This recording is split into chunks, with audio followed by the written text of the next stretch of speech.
shave the sides of my head again. These are getting too long. Welcome once again to another segment of Review Day Tuesday. Please ignore the fact that it took a couple of weeks for me to film this next one. Also, you may have noticed that the locale has changed up a little bit. I wanted to get some new scenery in, so it's not just my room and you don't see the underside of my chin. Today's feature is going to be a little bit different because I'm mixing it up with two purchases that I got from the local comic shop recently. By recently, I mean last week. And one comic that I got at Rathacon. So the comics that I'm reviewing today are Copperhead by... There's like 4 different artists, and I'm not going to risk pronouncing all of their names, so they're going to be right. Whoa! That's... Oh, okay. Wow. Okay. Yeah. Over my face. Cool. Let's do that. Comic number 2 is Hawkeye number 1. And comic number 3 is Empty Skull. Let's start with Copperhead first. Copperhead was actually kind of a surprise because when I went to my local comic shop, I had been there a couple of times, and they kind of knew what I liked because the last time I was there, I got Miss Marvel and Captain Marvel and Rocket Raccoon. So, you know, a lot of like sci-fi related titles. And so the comic guy who was there pitched this to me as, hey, do you want to read a sci-fi western about a girl sheriff and her sidekick who was an enormous hamster? And I was like, you had me at sci-fi western. I will admit, sci-fi westerns are like, they're a guilty pleasure of mine because they sound like a concept that would not work.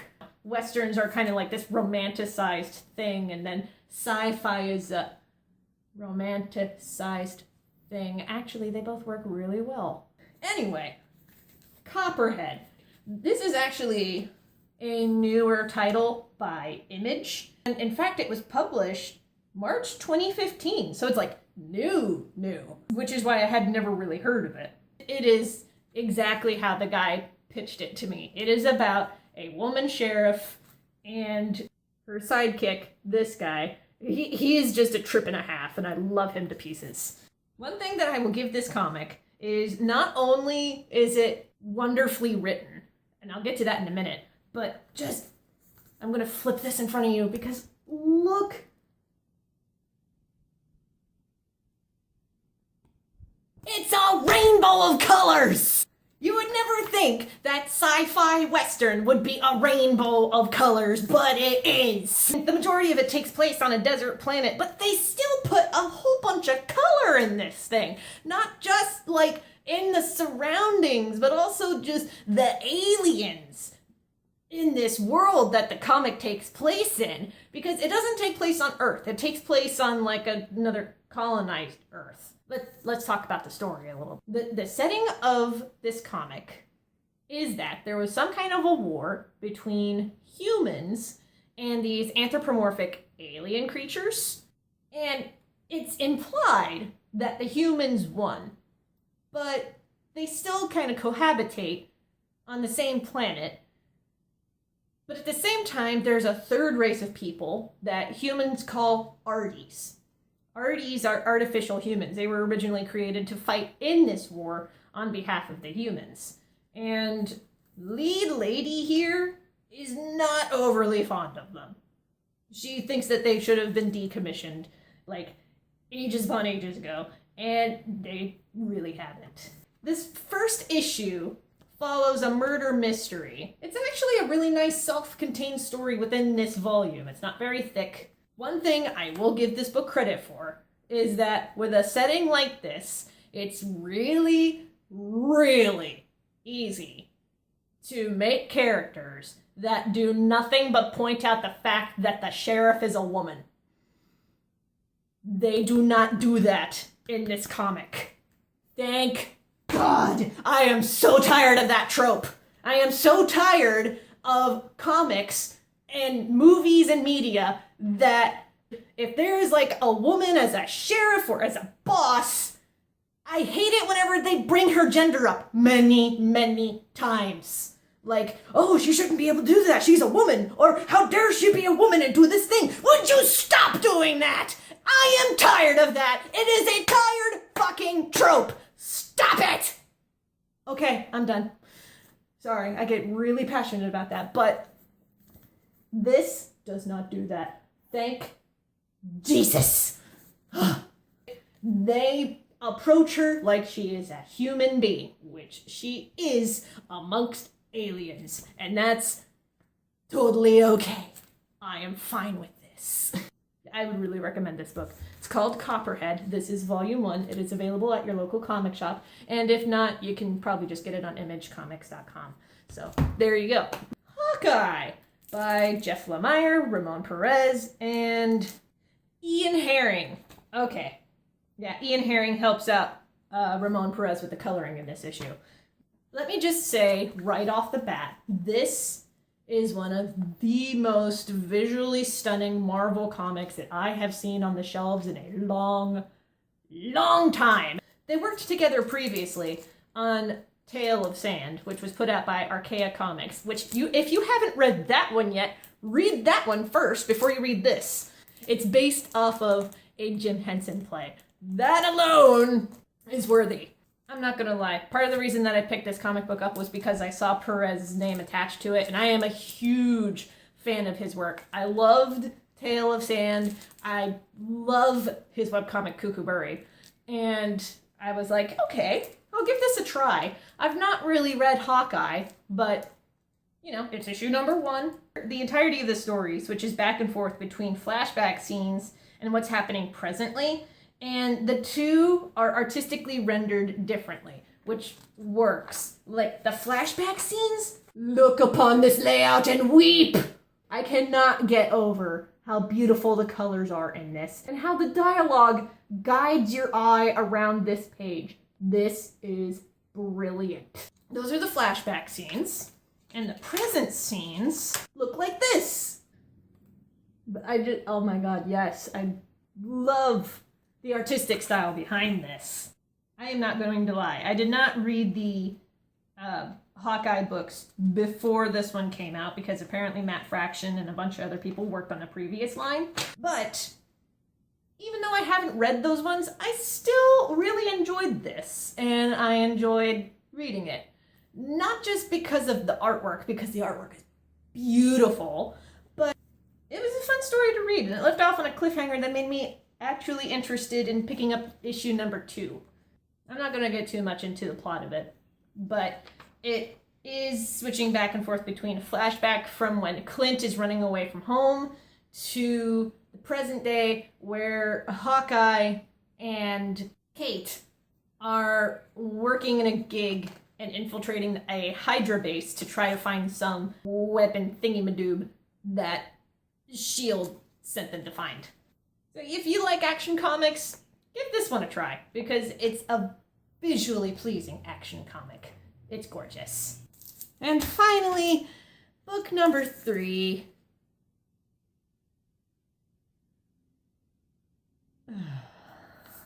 I am going to try to be really nice with this one, because I did talk to the man at Rathacon, and he's a swell guy. He's a good guy. And he's very personable, and I admire his persistence. I will give him that. But I feel like maybe I should have picked up his other works, because artistically, this is kind of not very strong. Okay, let me tell you the story about this thing, because the actual concept of it is really kind of clever. The actual story of it is there is a priest in Ireland way back when Christianity was first being introduced to Ireland, and he gets cursed by a witch that he is going to be undead and roam the world until he gathers all of the knowledge of the world, and once he has finally done that, he can be at peace. And this is like his undead form. So what kind of issues do I have against this story? The art is not the strongest. Bless the artist, bless their little heart out, because they are trying. It's like the page compositions sometimes work. Okay, who lettered this? The lettering is what annoys me the most. Okay, I don't know if the letterer was the writer or if it was the artist, but the letterer clearly does not know how to compose the speech balloons in a way that you're supposed to read them in the way that they intended to. There are several panels, especially on this page here, where you're supposed to read like this, and then this, but because your first instinct is to just read this, and this, you kind of gloss over this one. Person, I want you to practice visual composition, because if you wanted us to read this character speech and then this character speech, it would be much better if you would put this person's speech balloon up here and then this person's speech balloon down here. That way the eyes can go this way. Practice your compositions a little bit, because you're off to a good start with the art. The art in general, like, your anatomy is weak, but at least your visual compositions, other than lettering, are passable. The art, compositionally, makes sense. It's readable, and it works in comics. There's some pages where there's just an obscene amount of dead space. Like, and like anatomy, I know that you get better with that over years and years of practice. I am an artist too. I understand anatomy is difficult. It takes a lot of practice to get there. I'm not going to fault you too much on drawing figures that don't look 100% the best in this story, but practice your lettering, practice your visual composition, because part of what makes this somewhat passable is because you do have a good eye for composition. You just gotta improve your lettering composition, because this is another panel that annoys me. When you read this panel, and then you go to this one, the way that the characters talk to each other, it's almost implied that you're supposed to read like this way and then this way, but that is not how my eyes go. My eyes go this way and then this way, and then in this panel it makes the assumption that you read it like this. That is not how my eyes go. I don't know if anybody else reads comics that way, but that is not how the letters are composed. That is not how the speech balloons are composed. Practice that. Lettering is so important. That's all of the comments on the art. You're almost there. Now, for the writing, you're almost there. I really feel like you could have gone with another draft.